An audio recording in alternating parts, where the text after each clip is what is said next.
देख रहे हैं नेटवर्क 33 राजकुमार के साथ। तो चलिए बढ़ते हैं आज की कहानी की ओर। दोस्तों, मेरा नाम सुमित है और मैं रायपुर का रहने वाला हूँ। पहले मैं शहर में रहा करता था, तो ऐसे में गांव के बारे में मुझे कुछ ज़्यादा मालूम नहीं था। लेकिन एक बार मैं अपने गांव आया हुआ था।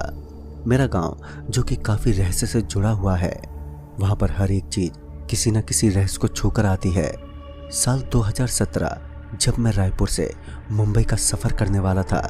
मेरा गांव रायपुर जो कि काफ़ी दूर तो नहीं पड़ता मुंबई से, मगर वो डरावना सफ़र मुझे आज भी याद है। उस वक्त दिसंबर का महीना चल रहा था और सर्दी अपनी कड़कड़ाती ठंड से सबको परेशान कर रही थी। सुबह उठते तो धुंध का सामना करना पड़ता। उस वक्त मेरे बिजनेस से मेरी छुट्टियां थी, तो ऐसे में अपने दादा दादी से मिलने के लिए मैं गांव आया हुआ था। हालांकि मेरे पापा और मम्मी अभी भी मुंबई में थे। दिसंबर के महीने में उस समय मुझे मेरे पापा का फ़ोन आया। पापा ने बताया कि कल से हमारा काम फिर से स्टार्ट होने वाला है और हमसे मिलने के लिए एक बड़े अधिकारी आने वाले हैं। उस वक्त बिजनेस का सारा काम मैं ही संभालता था, क्योंकि पापा की तबीयत कुछ ठीक नहीं चल रही थी।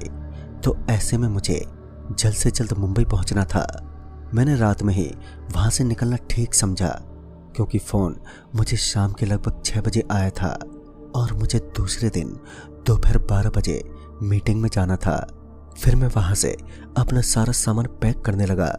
तभी मेरी दादी मेरे पास आई और बोली, बेटा संभल कर जाना, रात का सफ़र है और गांव के कच्चे रास्ते ठीक नहीं है। उस वक्त मैं जल्दबाजी में था, तो मैं जल्दी से वहां से निकलने लगा। मैंने दादी की बातों पर इतना ध्यान नहीं दिया। फिर मैंने दादी के पैर छुए और फिर स्टेशन के लिए निकल गया। फिर जब मैं स्टेशन पर पहुंचा तो मैंने देखा कि आज स्टेशन पर चारों तरफ केवल और केवल सन्नाटा पसरा हुआ था। चारों तरफ डर का एक अलग माहौल बना हुआ था। वो रात अंधेरे में डूबी हुई थी। चारों तरफ सन्नाटा का वास था, साथ ही डर ने अपना एक अलग ही माहौल बना रखा था। उसके बाद मैं ट्रेन के आने का इंतजार करने लगा। करीब आधे घंटे के बाद ट्रेन स्टेशन पर पहुंची। उस ट्रेन के आते ही जो सबसे अलग मुझे बात लगी वो ये थी कि उस ट्रेन के आगे सफ़ेद अक्षरों में जो ट्रेन का नंबर लिखा था वो अलग था, क्योंकि जब मैंने ऑनलाइन टिकट बुक करवाई थी तो ऐसा कुछ देखा नहीं था। उसके बाद मेरी नज़र उस स्टेशन के चारों तरफ की दुकानों पर गई, तो मैंने देखा कि दुकान पूरी बंद पड़ी है। एक भी दुकान कहीं पर खुली दिखाई नहीं दे रही थी। ऐसे में मुझे थोड़ा अजीब तो लग रहा था, क्योंकि स्टेशन पर सारी दुकानें और वहाँ के बने कई मकान पूरी तरीके से बंद थे। ना कोई स्टेशन पर घूमता हुआ दिखाई दे रहा था और ना ही कोई दुकान या फिर घर का दरवाज़ा खुला हुआ था। मुझे लगा कि शायद रात में यहाँ पर कोई आता ही नहीं होगा। यही सोचकर मैं ट्रेन की बोगी नंबर 32 में पहुँच गया। जब मैं ट्रेन की उस बोगी में पहुँचा तो मैंने देखा कि उसमें बहुत शांति थी। फिर मैं उसके अंदर दाखिल हुआ तो मैंने देखा कि उसके अंदर कई यात्री बैठे हुए थे, मगर सभी यात्रियों ने अपनी गर्दन को नीचे की तरफ झुका कर रखा था। उन यात्रियों की यह करतूत मुझे कुछ अजीब लग रही थी। मुझे उस बोगी के अंदर कुछ ठीक महसूस नहीं हो रहा था। पता नहीं क्यों मुझे ऐसा लग रहा था कि पक्का इस बोगी में कुछ ना कुछ तो गड़बड़ है। कुछ देर बाद जब मैं एक आदमी के बगल वाली सीट पर बैठा हुआ था, तभी उस आदमी ने अपना चेहरा ऊपर की तरफ उठाया, जिसे देखकर मेरा तो दिल दहल उठा। दरअसल उसकी सफ़ेद सफ़ेद आंखें मुझे अंदर तक हिला देने में पूरी तरह से सक्षम थी, मगर उसका तो पूरा चेहरा इतना खौफनाक था जिसे देखकर मैं तो पूरे तरीके से हिल चुका था। इस बार मैंने देखा कि उसका पूरा चेहरा सफ़ेद था और उसकी आंखें सफ़ेद रूप से लाल रंग में तब्दील हो रही थी। एक मामूली इंसान को डराने के लिए इतना काफ़ी होता है। उसके बाद मैं उस सीट के ऊपर से उठने लगा। तभी मैंने उन सभी के पैरों की तरफ नज़रें मारी तो मुझे ये महसूस हो चुका था कि मैं एक नहीं, दो नहीं, बल्कि कई सारे शैतानों के बीच बुरी तरह से फंस चुका हूँ। और मुझे ऐसा कहीं ना कहीं लगने लगा था कि आज मेरी अंतिम यात्रा तय होने वाली है। मैं उस जगह से किसी तरह से उठा और फिर भागने लगा, लेकिन मैं आखिर भाग भी कहाँ तक सकता था।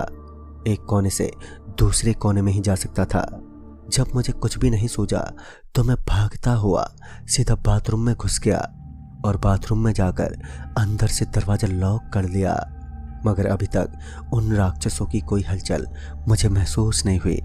आज इस हैवानियत की दुनिया में मेरा घूमना काफी खतरनाक साबित हो सकता था, लेकिन उस वक्त मेरे द्वारा कौन सी ऐसी भूल हो गई जिस वजह से आज मैं इस जगह पर पूरे तरीके से फंस चुका था।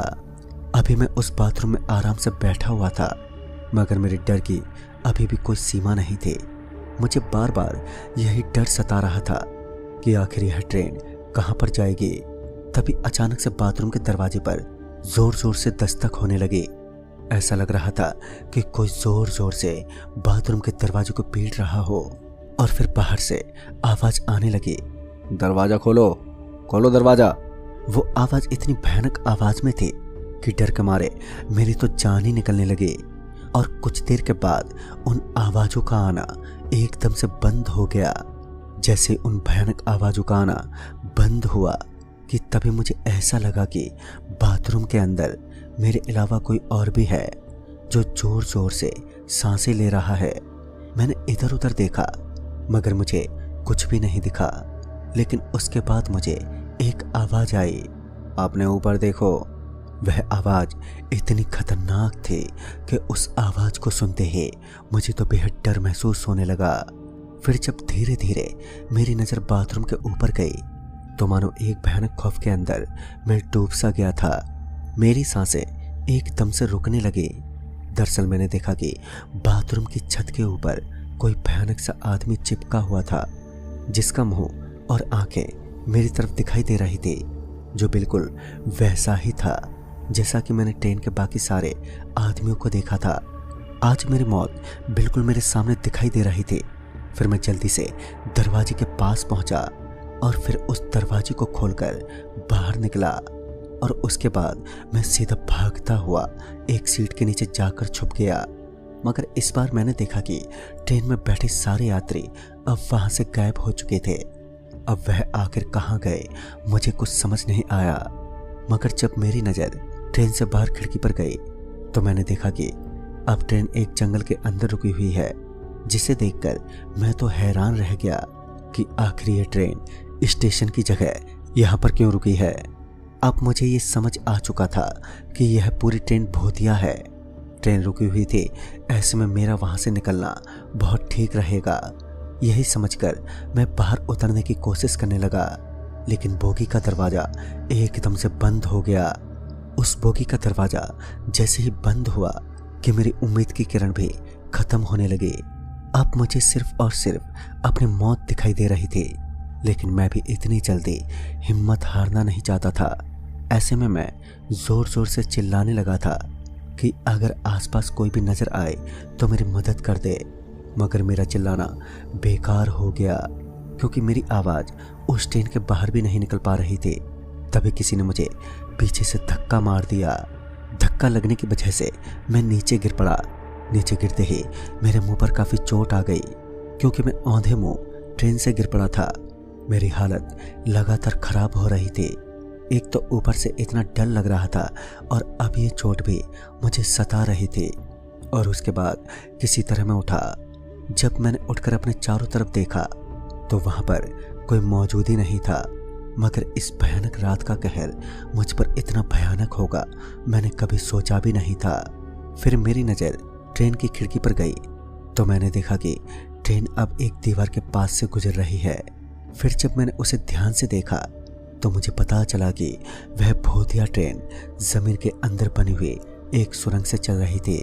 यह देखकर मैं तो हैरान था कि आखिर ये ट्रेन स्टेशन से सुरंग में कैसे चलने लगी।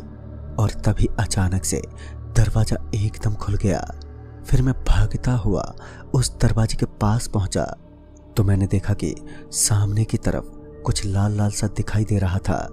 और उसके बाद जब मेरी नज़र उस चीज़ पर एकदम ठीक से पड़ी तो इस बार मैंने देखा कि सामने की तरफ एक भयानक ज्वालामुखी सी फटी हुई है, जिसके अंदर ट्रेन के आगे का हिस्सा जलता जा रहा था।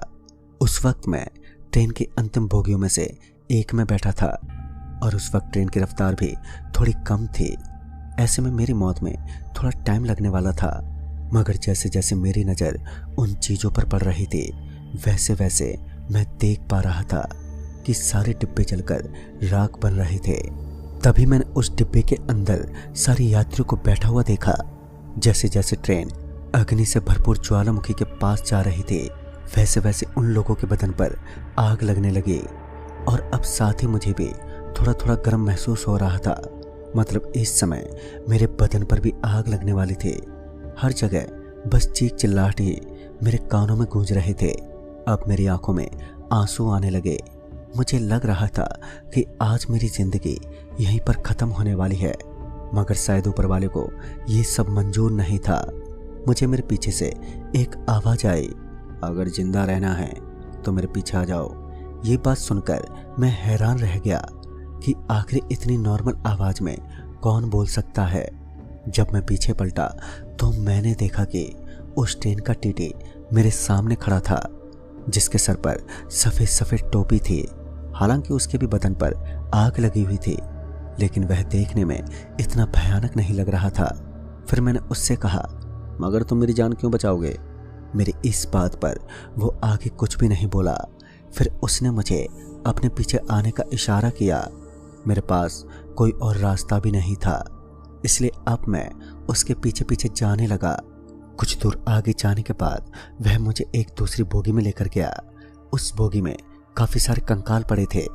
उसके बाद उस आदमी ने मुझे बताया कि यह ट्रेन सन 1980 के अंदर मेरी एक छोटी सी गलती की वजह से पूरी पाताल लोक में समा गई, और उसके बाद इस ट्रेन का सामना एक ज्वालामुखी से हुआ, जिसके अंदर ट्रेन में बैठे सभी यात्रियों की जान चली गई। जिसके बाद यह ट्रेन हमेशा ही उस रास्ते से गुजरती है। रात में जब ये ट्रेन उस स्टेशन पर पहुंचती है तो वहाँ की सारी दुकानें और आसपास के सारे घर बंद हो जाते हैं। मगर उस टीटी ने मुझे ये नहीं बताया कि आखिर उनकी ऐसी क्या गलती थी जिसकी वजह से वह पूरी ट्रेन पाताल लोक में समाहित हो गई। तभी उस टीटी ने कहा कि अब हमारे पास बहुत ही कम वक्त बचा है। तो उसने मुझे उसी बोगी के दरवाजे के पास बुलाया और फिर मुझे पीछे से धक्का दे दिया, और फिर अचानक से मैं उस दरवाजे से नीचे गिर पड़ा। जब मैं उस बोगी से नीचे गिर रहा था तो मुझे ऐसा लग रहा था कि मैं खुले आसमान के ऊपर से नीचे गिर रहा हूँ। तभी अचानक से एक रोशनी मेरे आंखों पर गई।